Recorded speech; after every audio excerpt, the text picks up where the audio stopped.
Good morning. Thank you for joining me today.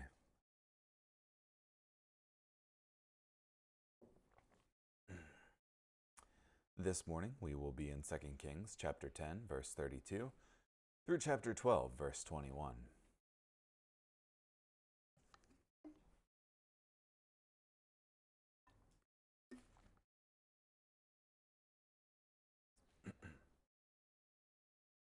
In those days, the Lord began to reduce the size of Israel's territory.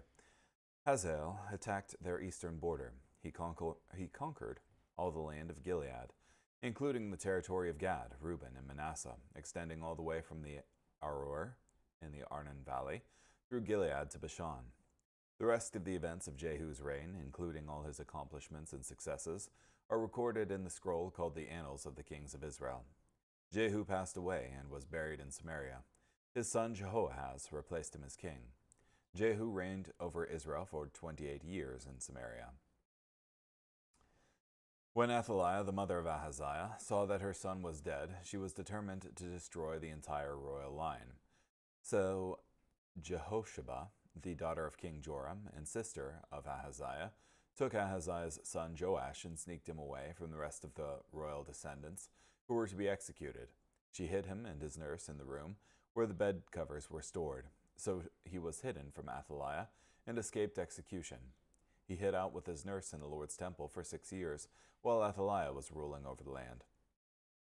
In the 7th year, Jehoiada summoned the officers of the units of hundreds of the Carians in the royal bodyguard. He met with them in the Lord's temple. He made an agreement with them and made them swear an oath of allegiance in the Lord's temple. Then he showed them the king's son. He ordered them, "This is what you must do. 1/3 of the unit that is on duty during the Sabbath will guard the royal palace. Another third of you will be stationed at the foundation gate. Still another third of you will be stationed at the gate behind the royal guard. You will take turns guarding the palace. The 2 units who are off duty on the Sabbath will guard the Lord's temple and protect the king. You must surround the king. Each of you must hold his weapon in his hand. Whoever approaches your ranks must be killed. You must accompany the king wherever he goes." The officers of the units of hundreds did just as Jehoiada the priest ordered. Each of them took his men, those who were on duty during the Sabbath, as well as those who were off duty on the Sabbath, and reported to Jehoiada the priest. The priest gave to the officers of the units of hundreds King David's spears and the shields that were kept in the Lord's temple. The royal bodyguard took their stations, each holding his weapon in his hand. They lined up from the south side of the temple to the north side and stood near the altar in the temple, surrounding the king. Jehoiada led out the king's son and placed on him the crown and the royal insignia.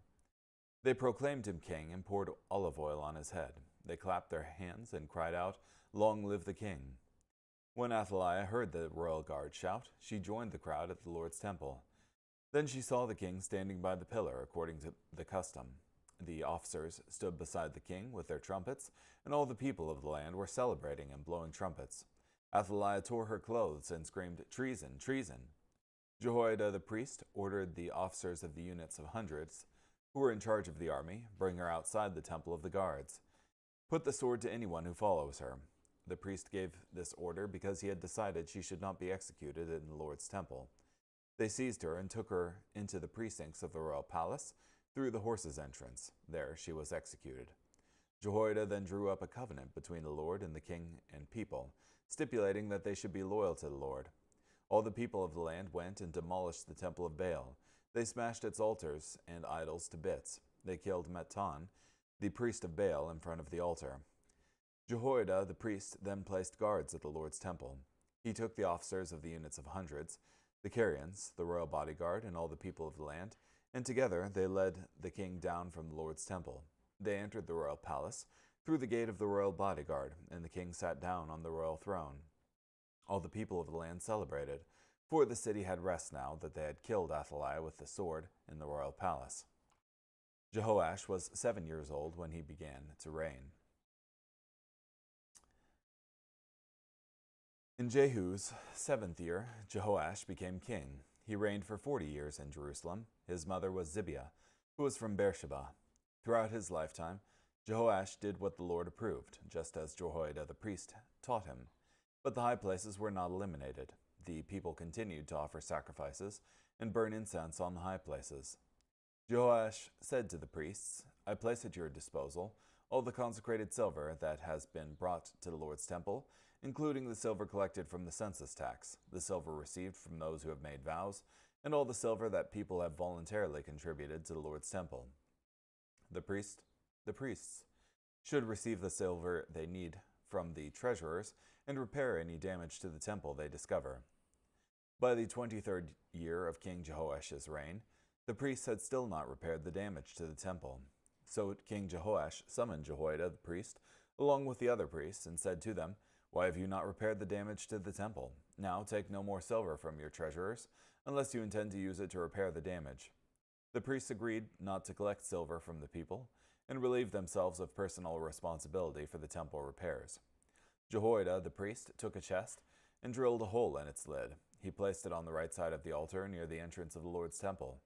The priests who guarded the entrance would put into it all the silver brought to the Lord's temple. When they saw the chest was full of silver, the royal secretary and the high priest counted the silver that had been brought to the Lord's temple and bagged it up. They would then hand over the silver that had been weighed to the construction foremen assigned to the Lord's temple.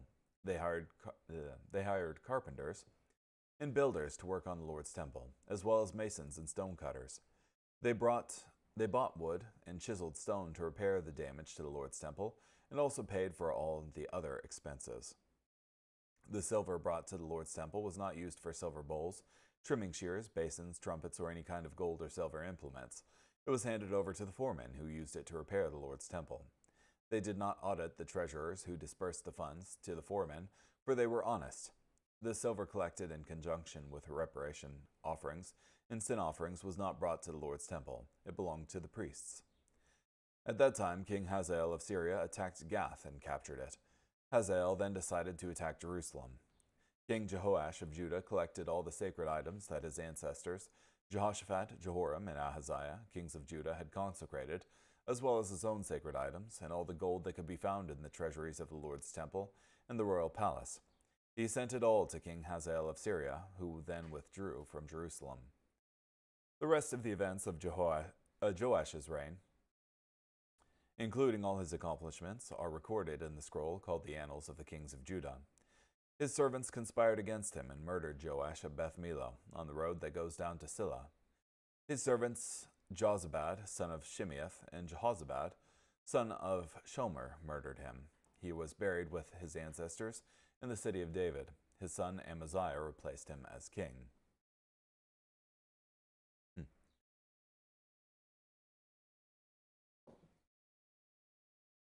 So, a little bit difficult to follow the thread of which kingdom is which and who's currently reigning type thing. But it appears that while Jehu is reigning over Israel, you have Hazael gaining more and more territory, and Athaliah essentially seizes the throne in Judah after her son died. And then she wants to kill the entire royal line, and Joash gets spirited away to the Lord's temple, where they eventually anoint him as king and put Athaliah to death. And then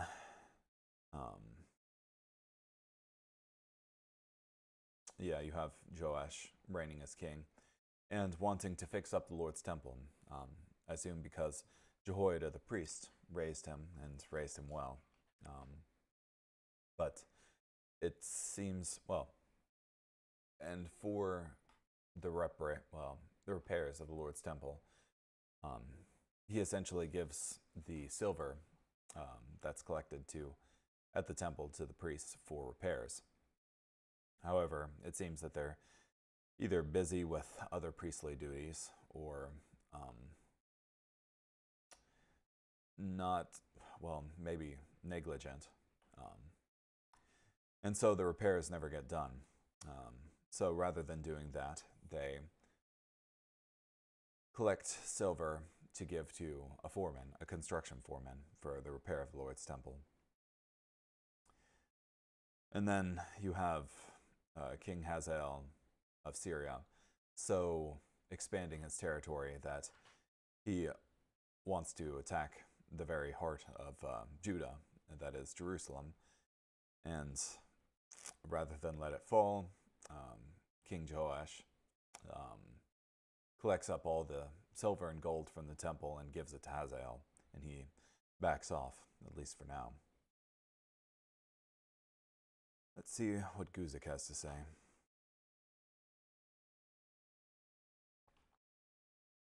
In those days, the Lord began to cut off parts of Israel. This was the work of the Lord. These neighboring rulers and their kingdoms were prompted and made successful by God. All the territory of Israel from the Jordan eastward. For hundreds of years before this, since the time of the entry into the Promised Land, more than 600 years before, Israel held substantial portions of the land on the eastern side of the Jordan River. This land was held by the tribes of Gad, Reuben, and Manasseh. Now this land was taken by the enemies of Israel because of their sin and unfaithfulness to the covenant. This included the rich and fruitful lands of Gilead and Bashan.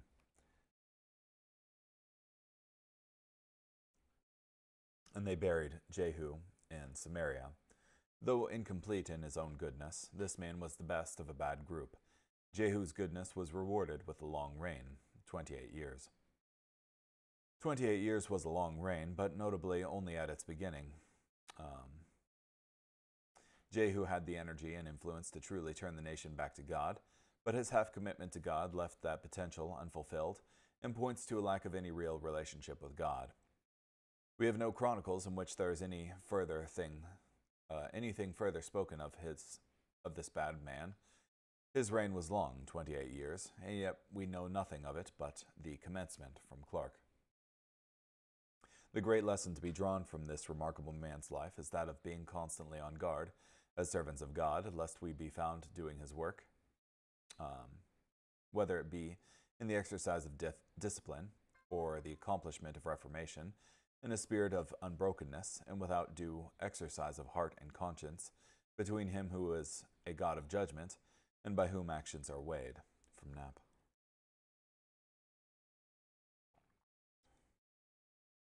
Yeah, I mean,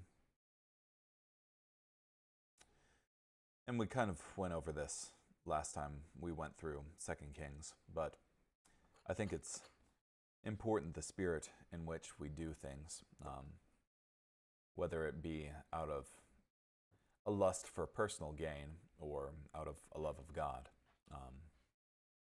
And it seemed more that Jehu's initial commitment to God was out of a lust for personal gain.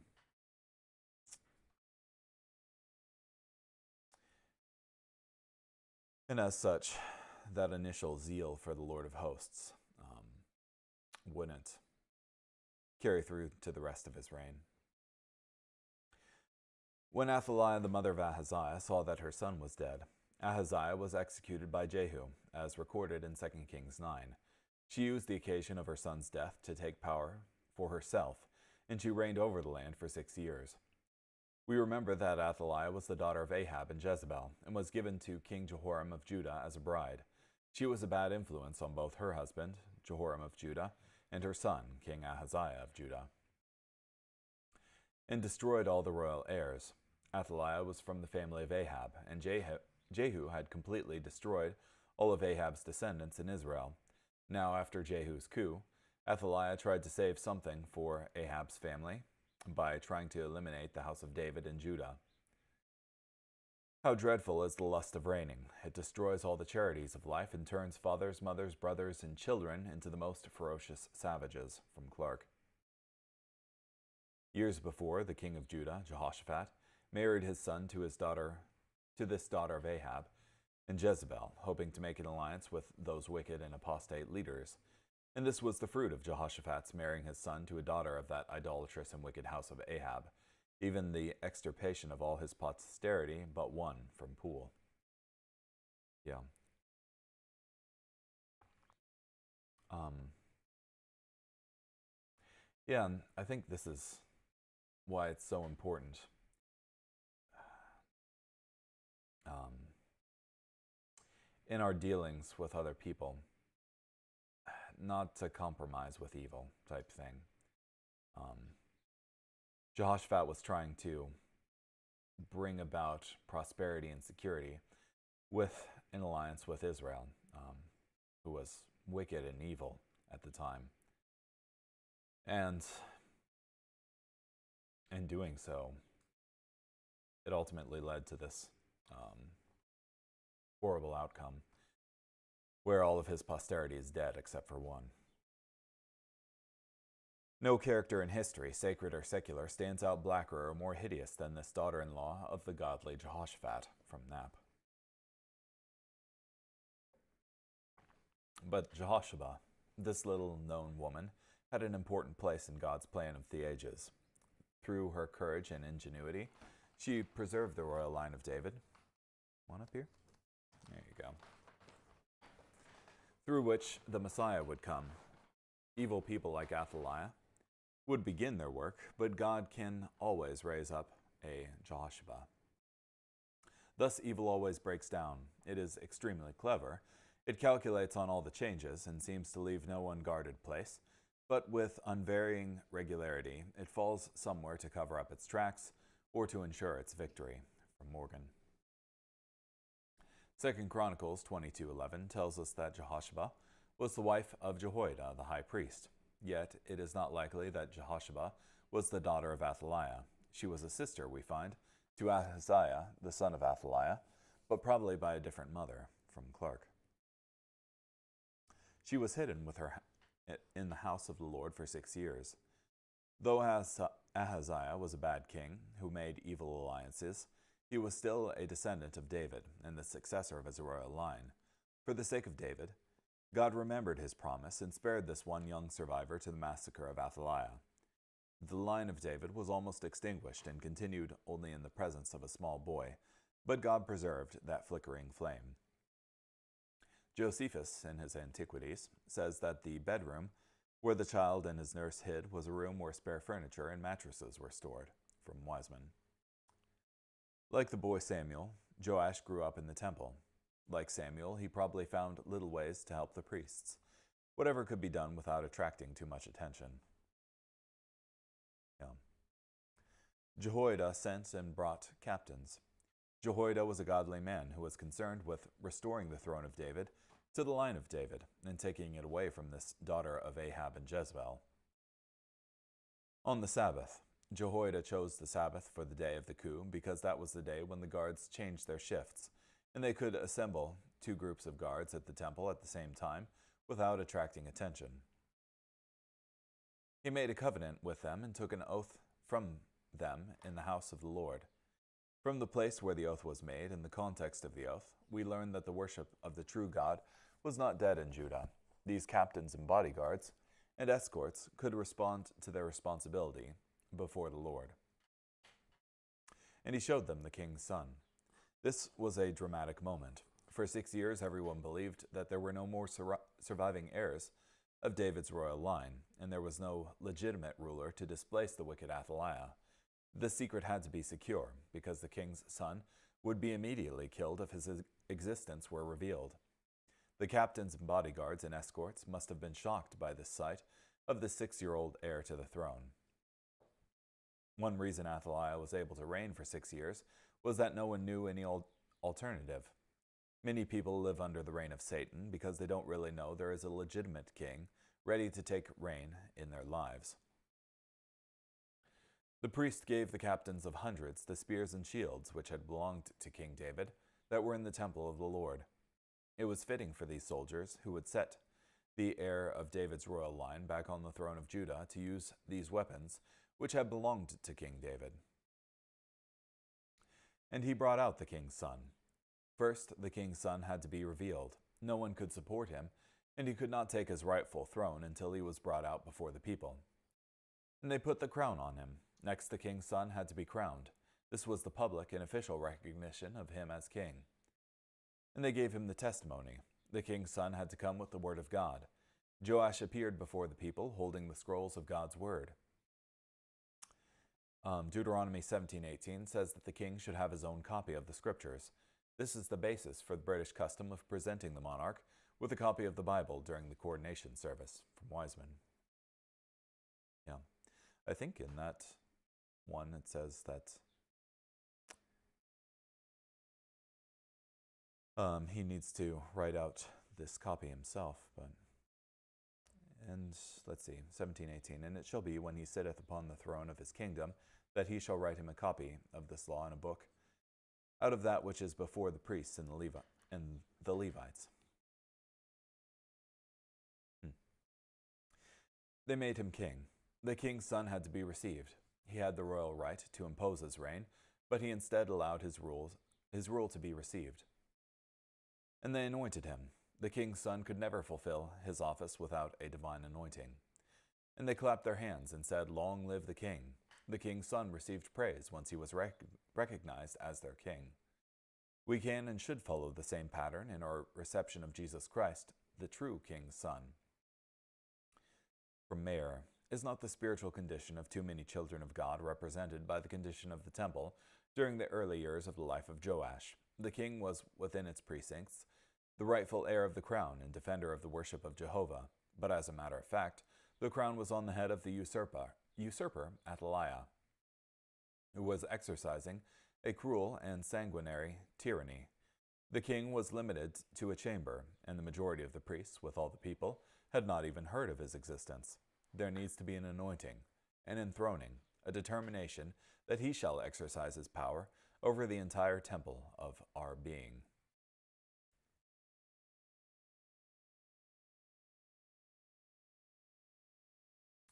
Yeah, it's also striking to me as well that the king here is readily received.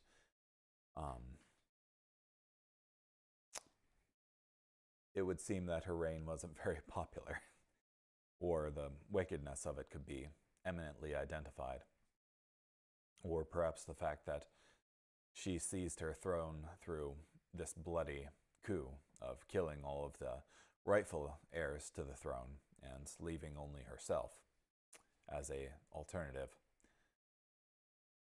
It reminds me of in a few chapters prior where Jehu goes to the field in Jezreel, and there he finds Jezebel, and she taunts him, and he's like, "Who's on my side?" And a couple guys peek their head out the window and chuck Jezebel down, indicating that her reign wasn't exactly popular. And in the same way here, it doesn't appear that Athaliah's reign was popular either. When she looked, there was the king. For the usurper queen mother, this was a horrifying sight. For 6 years she ruled because she believed that there were no legitimate claimants to the throne of David. Now she sees that one son of Ahaziah, Joash, her own grandson, escaped her murderous intent. All the people of the land were rejoicing. They were obviously weary of the wicked reign of Athaliah. Treason, treason! The charge was not unfounded. This was treason against her government, but it was a well-founded and godly treason against a tyrannical, wicked ruler. Yeah.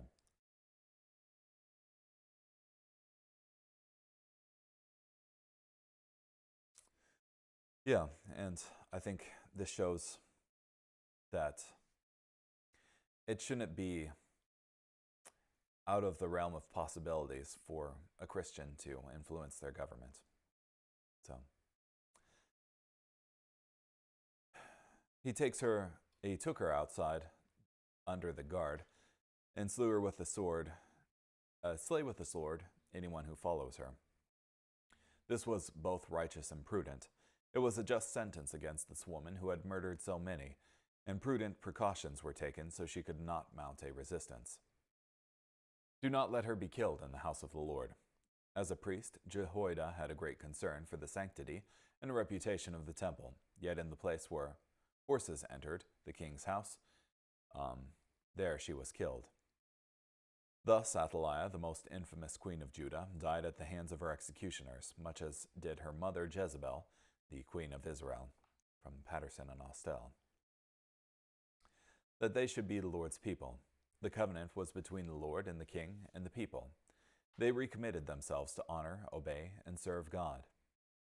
And also between the king and the people. This shows that God intends that both kings and citizens have mutual obligations towards the other. Neither have absolute rights over or against the other. And all the people of the land went to the temple of Baal and tore it down.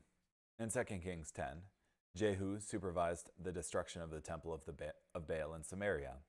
Here, the temple of Baal in Jerusalem was destroyed, and appropriately destroyed by the people of the land. They didn't stop at destroying the building itself. They went on to destroy both the sacred objects dedicated to Baal and to kill Matan, the priest of Baal. One reason the people resented this worship of Baal in Jerusalem so much was because Athaliah had directed that sacred objects from the temple of the Lord be put into the temple of Baal. In 2 Chronicles 24:7 it says, "For the sons of Athaliah, that wicked woman, had broken into the house of God, and had also presented all the dedicated things of the house of the Lord to the Baals. Then he sat on the throne of the kings. After more than 6 dark years, the rightful king of Judah once again ruled over his grateful people." Yeah. It's also interesting to me that, I guess prior to this, I don't recall the construction of the Temple of Baal in Judah. Yet here it is, nevertheless.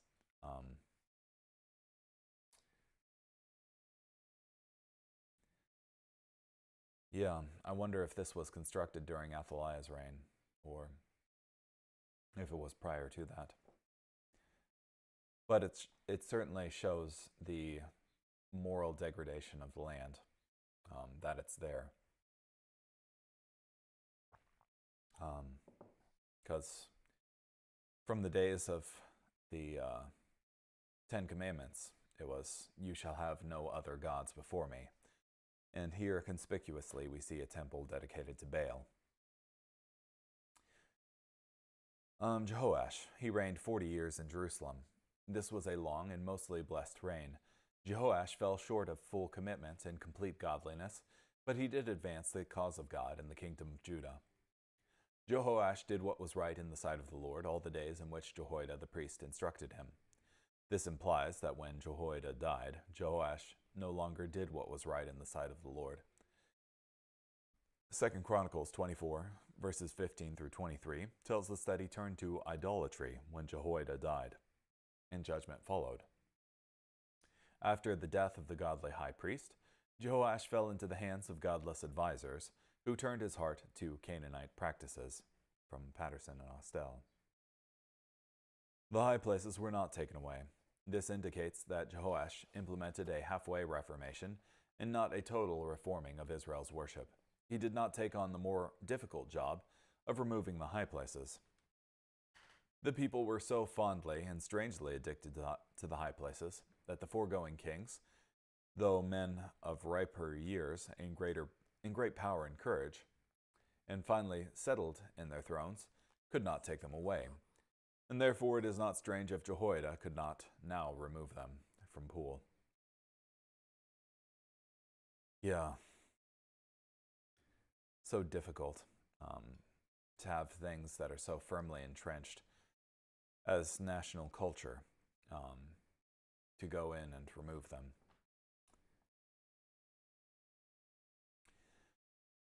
Nevertheless, it's important that they be removed. All the money of the dedicated gifts. There was a regular income coming into the temple from several different sources. King Jehoash wanted to put that money toward a particular purpose. This money was received in 3 ways. Each man's census money. This was the half shekel each Israelite older than the age of 20 had to pay every year. Each man's assessment money. That is literally, each man the money of his soul, of his estimating. This was a kind of property tax based on the personal assessment of each individual, established in Leviticus 27:2. from Dilday. And all the money that a man purposes in his heart to bring into the house of the Lord. These were freely given offerings over and above the required donations. All these sources had ever been, in some measure, open, but instead of repairing the dilapidations in the Lord's house, the priests and the Levites had converted the income to their own use. From Clark. King Joash, working through the priests, corrected this problem. Let them repair the damages of the temple. It was natural for Joash to have a high regard for the condition of the temple, because it was his home as a young boy. The temple needed restoration because it was vandalized by Athaliah and her sons. From 2 Chronicles 24:7. They had broken up the house of God. By the 23rd year of King Jehoash, that the priests had not repaired the damages of the temple. Building projects take a long time, and renovating an old building is almost always more difficult and expensive than building a new one. Nevertheless, it appeared that King Jehoash had to wait a very long time until the damages of the temple were repaired, and the work was going far too slowly. In what year Jehoash gave the orders for these repairs, we cannot tell, but the account here plainly intimates that they had been long given, and that nothing was done, merely through the inactivity and negligence of the priests. From Clark. The priest took a chest, bored a hole in its lid, and set it beside the altar. Under the direction of King Jehoash, the priests gave the people the opportunity to give. Even willing givers should be given an opportunity.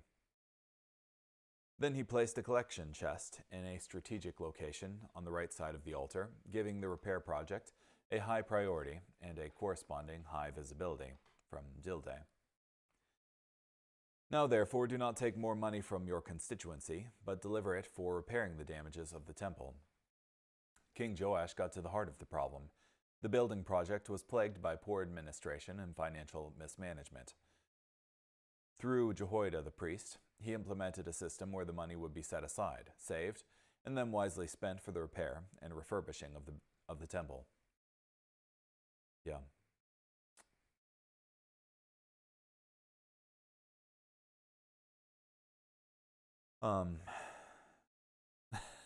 Money, if it's not saved up for a specific purpose, can be frittered away pretty easily.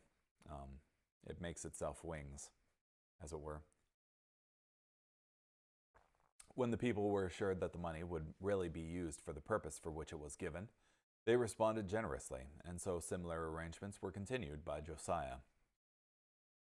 So successful had been the king's program, and so well did all concerned carry out their duties, that there was even money left over for the provision of sacred vessels for the sanctuary service.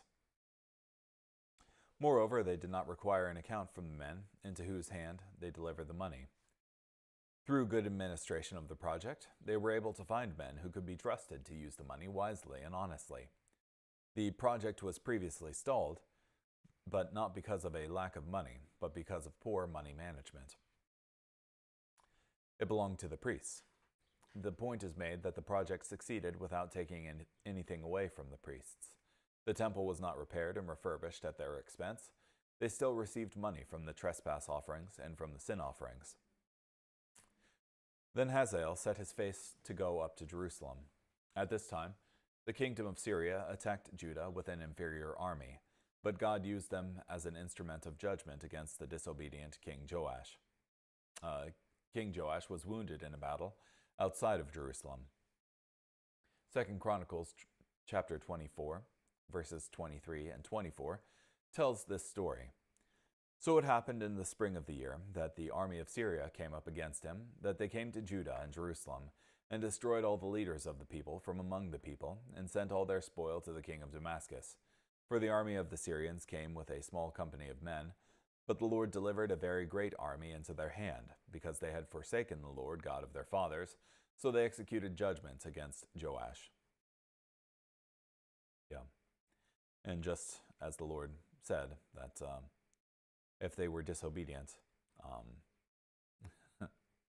one would put 10 to flight, and two would put like 1,000 to flight type thing. A superior force of the army would be routed by an inferior one, because they wouldn't obey the Lord. And Jehoash, king of Judah, took all the sacred things and sent them to Hazael, king of Syria. Instead of trusting God, Jehoash traded prior blessing, the sacred treasures of the temple, to protect his capital and kingdom against the attacking Syrians. He was in a difficult place, wounded with an attacking and successful army bearing down on Jerusalem. He found it hard to trust God in this difficult place because he had stopped trusting God in easier circumstances long before.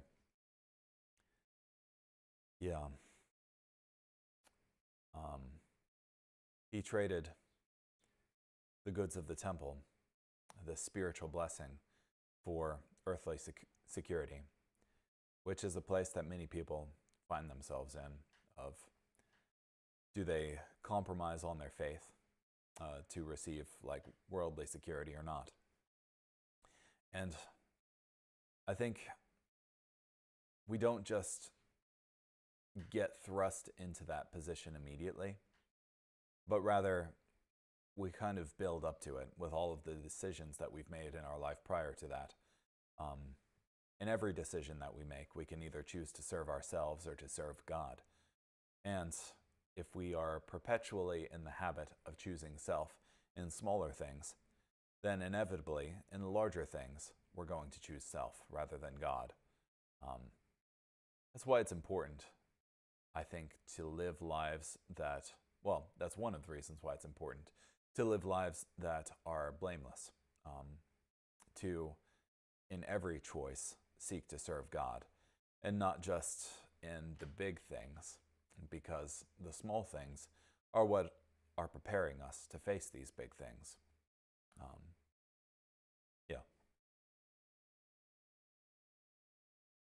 So it does matter. It does matter our conduct in these little things. Little things. Now the rest of the acts of Joash. There's no record of repentance on Joash's part. He never came back to or fulfilled his bright early promise. Oh, how few of the few who begin to live to God continue unto the end. From Clark. His servants arose and formed a conspiracy and killed Joash. This is startling and shows that the blessing of God long before vanished from the compromised king who began so well, but failed to finish well. The murder of Joash by his officials or servants implies that it may have been the result of disaffection following the defeat by Hazael. From Wiseman. So disobedience brings its own bitter reward, and what God's people sow, they always, in some way or another, reap. Joash abundantly deserved his inglorious and terrible end. From Knapp. Thus ended a reign full of promise and hope in the beginning, but profligate, cruel, and ruinous in the end. Never was the hand of God's justice more signally stretched out against an apostate king and faithless people than at this time. From Clark.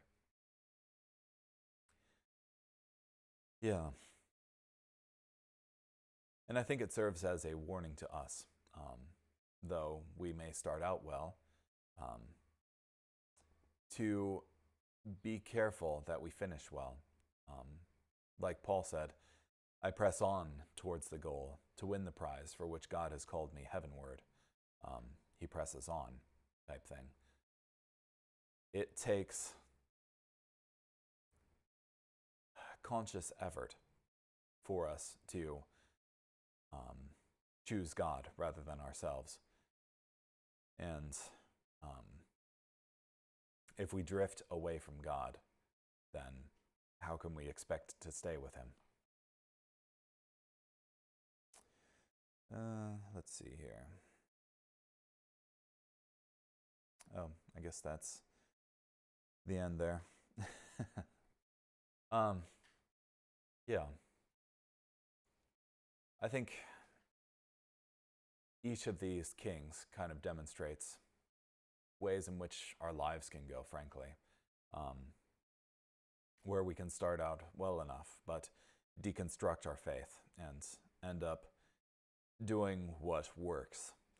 That is, in Joash's case, he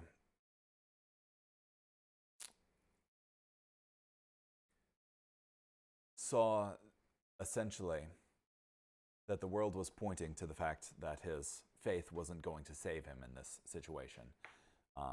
That what he really needed was to trade his faith to this king of Syria, Hazael, and be saved. But like he should have looked to the example of King Asa earlier, where the prophet said to him that the Lord is looking to powerfully help those whose hearts are fully long after the Lord type thing. Yeah. We should trust in God, essentially, to be our faith, our hope and security, and not any earthly thing, because ultimately, every earthly thing is transient. Regardless, thank you so much for joining me today. Hope you have a great day. Bye.